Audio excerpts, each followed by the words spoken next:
पनिये से बेनिया डोलाई श्री साहेब मोरे मुखे गरमी बहुत मोरे मुखे गरमी बहुत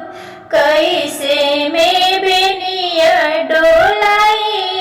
दुलैनिया हो बैठल बाड़ू पापा जी के जांग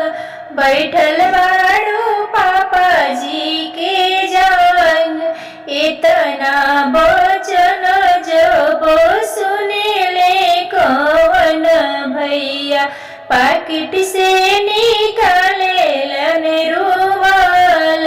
पाकिट से निकालेले रुमाल बहिनी के हाके लगले